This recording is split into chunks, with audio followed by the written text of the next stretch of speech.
সুধা তরিতাকে আচ্ছা করে রামধোলাই দিয়ে নিজের মুখে সব সত্যি স্বীকার করিয়ে গজাননের গয়না উদ্ধার করে ঠাম্মির হাতে তুলে দিয়ে নিজেকে নির্দোষ প্রমাণ করলো। হ্যাঁ বন্ধুরা, আমরা এমনটাই দেখতে পাবো শুভ বিবাহ ধারাবাহিকের আগামী পর্বগুলোতে। গজাননের গয়না না পেয়ে ঠাম্মি সুধাকেই দোষারোপ করতে থাকে, আর তরিতা ইচ্ছে করে সুধার নিজের হাতে সাজানো ঘরটাকে তছনছ করে দেয়, কিন্তু সুধাও এত সহজে তরিতাকে ছেড়ে দেয় না।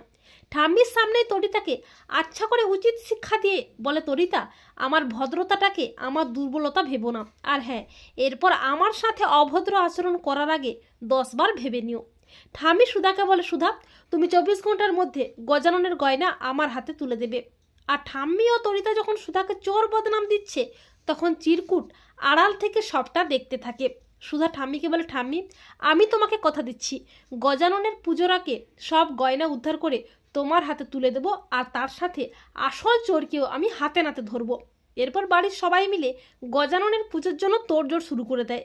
আর সুধা যখন বুঝতে পারে না গয়না কিভাবে উদ্ধার করবে, তখন চিরকুট এসে সুধাকে সবটা জানায় যে তরিতাই তার ঘরে ঢুকে সব গয়না চুরি করেছে। তা শুনে সুধা বলে, ওই তরিতাকে আমি আজকে উচিত শিক্ষা দেবই। এরপর সুধা রুদ্রমূর্তি নিয়ে তরিতার কাছে যায়, চিরকুটও যায় সুধার সাথে। সুধা বলে, তরিতা, তুমি যে সব গয়না চুরি করেছো তার প্রমাণ আমার কাছে আছে, তাই তুমি এক্ষুনি ঠাম্মির সামনে সব সত্যি নিজের মুখে স্বীকার করবে আর সব গয়না ঠাম্মির হাতে তুলে দেবে। আর তা যদি না করো, তোমাকে আমি প্রমাণ সমেত পুলিশের হাতে তুলে দেবো। এই বলে সুধা তরিতাকে আচ্ছা করে রামধোলাই দিয়ে টানতে টানতে ঠাম্মির কাছে নিয়ে যায়। আর তরিতা সুধার ভয়ঙ্কর রূপে ভয় পেয়ে ও পুলিশের ভয়ে বাড়ির সবার সামনে নিজের মুখে সব সত্যিটা বলে যে হ্যাঁ, আমি দিদিভাইকে এ বাড়ি থেকে তাড়ানোর জন্য দিদিভাইয়ের আলমারি থেকে গজাননের সমস্ত গয়না চুরি করেছি। এই বলে ঠাম্মির হাতে সমস্ত গয়না তুলে দেয়।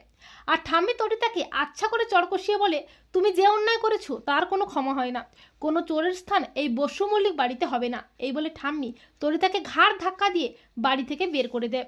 আর ঠাম্মি সুধাকে বলে, আমার ভুল হয়ে গেছে সুধা, আমাকে ক্ষমা করে দাও, আমি তোমাকে চিনতে ভুল করেছি। তখন সুধা বলে, না ঠাম্মি, ভুলটা তোমার নয়, ভুলটা আমি করেছি। আমি তরিতার অন্যায়গুলোকে এতদিন মুখ বুঝে সহ্য করেছি, তবে আর নয়, এবারে অন্যায়ের বিরুদ্ধে প্রতিবাদ করার সময় এসে গেছে ঠাম্মি। তো বন্ধুরা, তোমরা এটাই চাও তো যে সুধা যেন তরিতাকে আচ্ছা করে রামধোলাই দিয়ে সমস্ত গয়না উদ্ধার করে নিজেকে নির্দোষ প্রমাণ করতে পারে? কমেন্ট করে এক্ষুনি জানিয়ে দাও তোমাদের মতামতটি।